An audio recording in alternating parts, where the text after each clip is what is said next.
Hello, my name is Jorge Ramón Brennery. I am studying petroleum engineering at the University Instituto Politécnico Nacional.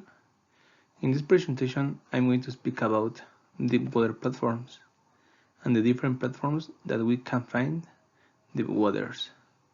These are the different platforms that exist.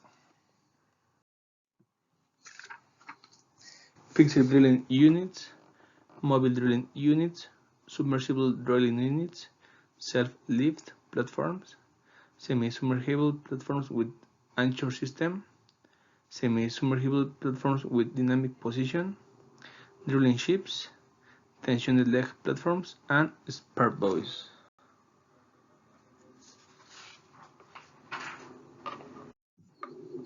Next, I'm going to talk about fixed drilling units, and this platform is they can see in this presentation. Okay, fixed drilling units. Marine drilling's deployment can be carried out through fixed platforms. The subsoil penetration is carried out in deep of up to 100 meters. These rates can drill an average of 12 wells. Some platforms are self-sufficient and can house all their components. Others, however, require the use of a support ship. Then, self-light units. Self-elevating units are used in water depths of up to 90 meters. The depth and condition of the environment, type, and the density of the seafloor, depth of the wall, and the need for movement in a minimum time are considered. The design criterion of this unit considers a wave height, weighting the range of 6 to 9 meters, with winds exceeding 100 to 2,000 kilometers per hour. Designs can be with freestanding or template support legs. They can also be self-propelled or unpropelled. The equipment is towed to the drilling site with its legs in the air, allowing it to float. When the equipment is placed at the localization, the legs are lowered and upon contact with the saved equipment is raised. When using the jack-up unit, it is necessary to consider the following. Number 1. Depth and conditions of the environment. Number 2. Type and density of the seafloor. Number 3. Drilling depth, and this is the most important requirements for the self-lifting units. Next, semi-submersible platforms with anchor system. They are designed for operation in waters greater than 500 meters. They are subject to severe marine conditions and high winds. They consist of the 3 or 4 legs on each side joined at the bottom by pontoons, which store seawater inside, allowing for immersion. The unit is anchored to the seabed by means of anchors. The equipment remains with one part immersory and the other outdoors. The unit is anchored to the seabed by means of anchors. The preventers and head are installed on the seabed, and communication between the platform and the wheel is through the drilling riser. The general configuration as submersible consists of 2 longitudinal hulls, which are used as towing compartments, and they achieve the necessary airflow during drilling. The lower hull is also the primary hull of the dam. Okay, the submersible offers less resistance to towing and provides greater stability. Semi-submersible platforms with dynamic position. Dynamic positioning is a position maintenance technique based on computer-controlled thrusters and emitter located on the seabed sends a signal to a satellite, and this in turn retransmits into the computer located on the platform, taking into account the forces of wind, waves and marine currents tending to move to the boat, and great deep dynamic position in acer. Position elements. Position elements. The position meter with respect to the wellhead allows for response control or determination on the correct thrust to the signal position. The dynamic position system is used on semi-submersible platforms and drilling ships to operate in water depths 2,000 meters or more.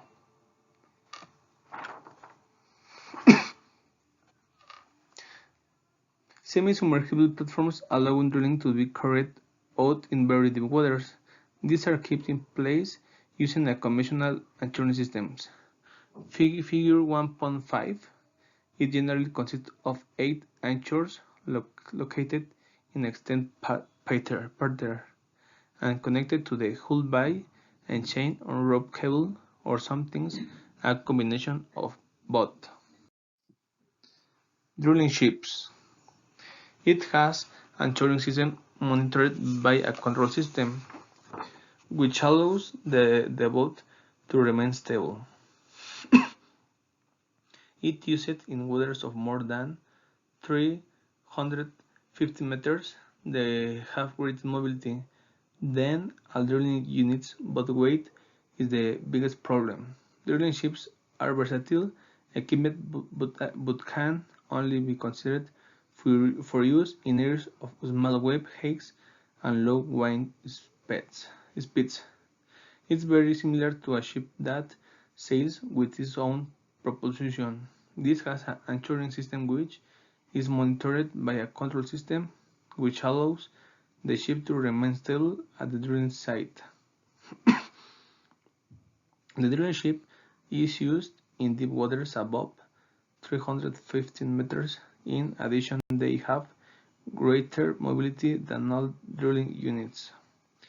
Boats are being used on the Gulf Coast more frequently as a third option between jackup and semi-submersibles units. As discussed at the beginning, weight is the biggest use when using floating boats. Then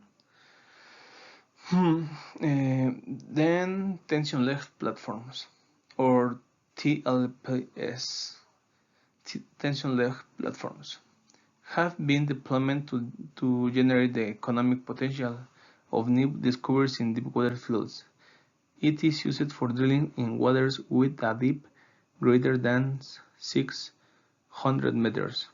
It is held by anchor cables fixed to the seabed and is kept on the surface by floating columns. Its installation is very simple since it does not require crane barge. It has great stability in severe water conditions. The cost of tension platforms increases with increasing depth due to the anchor cables, while semi-submersible units and drill ships are used only for drilling.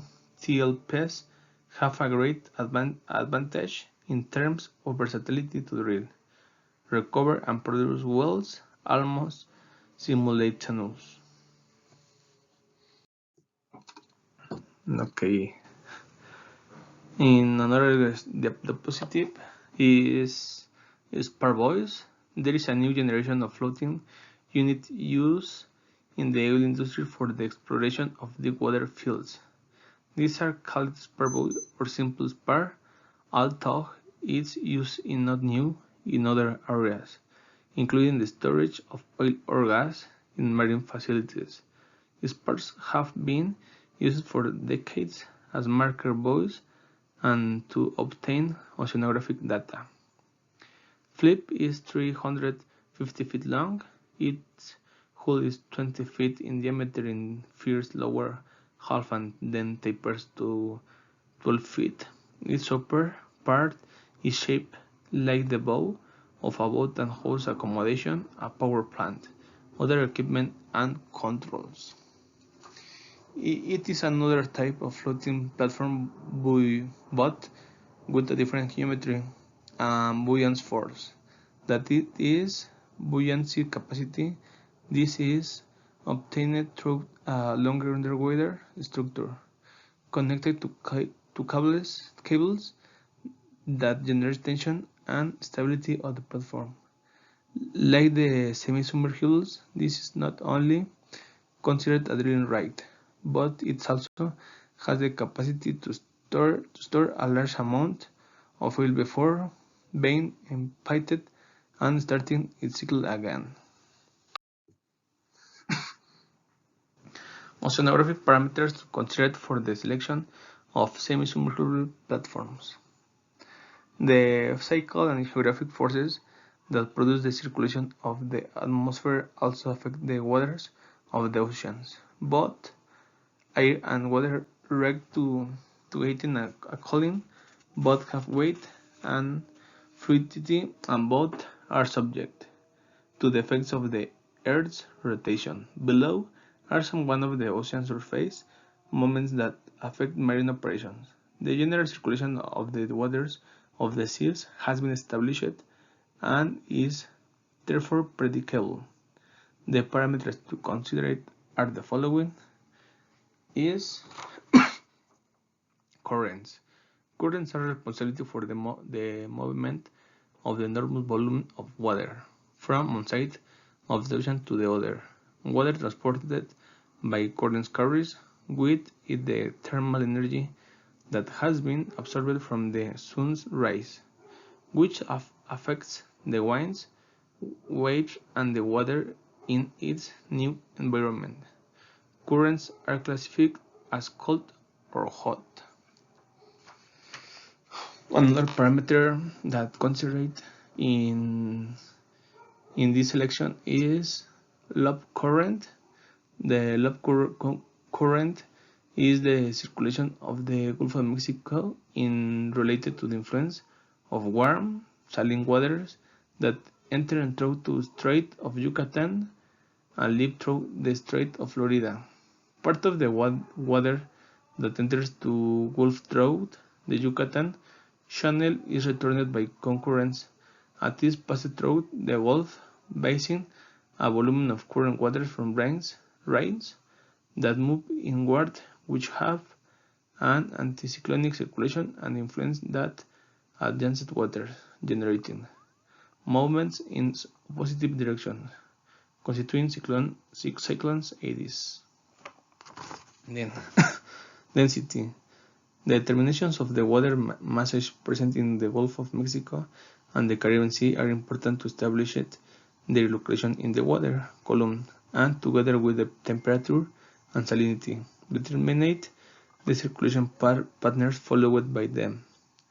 The density of water can change depending on the depth, sometimes abruptly, constituting a cyclone and layer of discontinuity that in sea and deep lakes separates the upper layer of less dense water from the low part, more dense. And then finally, thermocline. The thermocline is a layer of water or air in which the temperature changes rapidly with deep or height. In the oceans, the thermocline is the area of the surface layer where the water temperature drops rapidly vertically with little increase in depth.